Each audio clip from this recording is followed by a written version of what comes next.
ತುಂಗಭದ್ರಾ ಜಲಾಶಯಕ್ಕೆ ಈಗ ಒಳಹರಿವು ಜಾಸ್ತಿ ಆಗಿದೆ. ಸಹಜವಾಗಿ ಬೇಸಿಗೆಯಲ್ಲಿ ಇದು ಡೆಡ್ಲೈನ್ಗೆ ಬಂದಿತ್ತು ತುಂಗಭದ್ರೆ. ಸೊ ಈಗ ಕಲ್ಯಾಣ ಕರ್ನಾಟಕದ ಜೀವನಾಡಿ ಆಗಿರುವಂತಹ ತುಂಗಭದ್ರೆಗೆ ಜೀವಕಳೆ ಬಂದಿದೆ.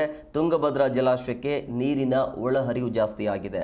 ಸೊ ಬೇಸಿಗೆಯಲ್ಲಿ ಡೆಡ್ಲೈನ್ ಸ್ಟೋರೇಜ್ಗೆ ತಲುಪಿರುವಂಥ ತುಂಗಭದ್ರಾ ಜಲಾಶಯಕ್ಕೆ 4 ದಿನದಲ್ಲಿ 6 TMC ನೀರು ಹರಿದು ಬಂದಿದೆ. ಸೊ ಮುಂಗಾರು ಪೂರ್ವ ಮಳೆಯಿಂದಾಗಿ ಒಳಹರಿವು ಜಾಸ್ತಿ ಆಗಿದೆ. ಇನ್ನೂ 3 ರಿಂದ 4 ದಿನಗಳ ಕಾಲ ಮಳೆ ಇರೋದ್ರಿಂದಾಗಿ ಮತ್ತೆ ನೀರು ಹೆಚ್ಚಳ ಆಗುವಂಥ ಸಾಧ್ಯತೆ ಇರುತ್ತೆ.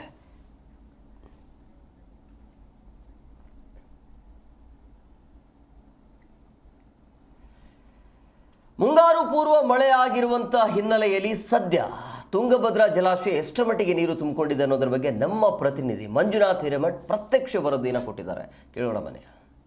ರಾಜ್ಯದಲ್ಲಿ ಮುಂಗಾರು ಪೂರ್ವ ಮಳೆ ತಲ್ಲಣವನ್ನೇ ಉಂಟು ಮಾಡಿರ್ತಕ್ಕಂಥದ್ದು. ಇನ್ನೊಂದು ಕಡೆ ಕಲ್ಯಾಣ ಕರ್ನಾಟಕ ಭಾಗದಲ್ಲಿ ಭಾರಿ ಪ್ರಮಾಣದ ಮಳೆ ಆಗಿರೋ ಕಾರಣಕ್ಕೋಸ್ಕರ ಸದ್ಯ ನಾವೀಗ ವಿಜಯನಗರ ಜಿಲ್ಲೆಯ ಹೊಸಪೇಟೆಯ ತುಂಗಭದ್ರಾ ಜಲಾಶಯದ ಬಳಿ ಇದ್ದೀವಿ. ನೋಡ್ಬೋದು, ಜಲಾಶಯದ ವಿಹಂಗಮ ದೃಶ್ಯವನ್ನು ಕೂಡ ನಾವು ತೋರಿಸ್ತಾ ಇದ್ದೀವಿ. ಏನು ಅಂತ ಹೇಳಿದ್ರೆ, ಈಗ ಜಲಾಶಯದಲ್ಲಿ ಸದ್ಯ 10 TMC ನೀರು ಸಂಗ್ರಹ ಇರತಕ್ಕಂಥದ್ದು.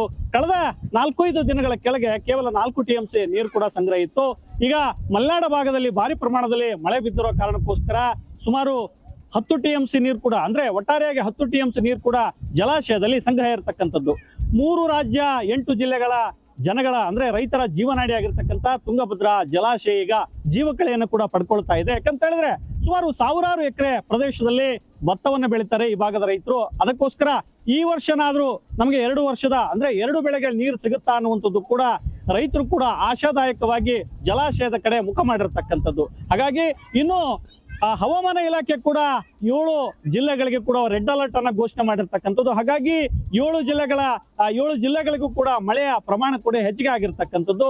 ಇನ್ನು 1 ವಾರಗಳ ಕಾಲ ಈ ಭಾಗದಲ್ಲಿ ಮಳೆ ಬೀಳ್ತಾ ಇದೆ ಅನ್ನುವಂಥದ್ದು ಕೂಡ ಹವಾಮಾನ ಇಲಾಖೆ ಕೂಡ ಕೊಟ್ಟಿರ್ತಕ್ಕಂಥದ್ದು. ಒಟ್ಟಾರೆಯಾಗಿ ನಾವು ನೋಡೋದಾದ್ರೆ ಈ ಮುಂಗಾರು ಪೂರ್ವ ಮಳೆ ಬೇರೆ ಕಡೆ ತಲ್ಲಣವನ್ನ ಉಂಟು ಮಾಡಿದ್ರೆ ರೈತರಿಗಂತೂ ಆಶಾದಾಯಕವಾದಂತ ಒಂದು ಬೆಳವಣಿಗೆಯನ್ನ ತಂದಿದೆ ಅಂತಾನೆ ಹೇಳ್ಬೋದು.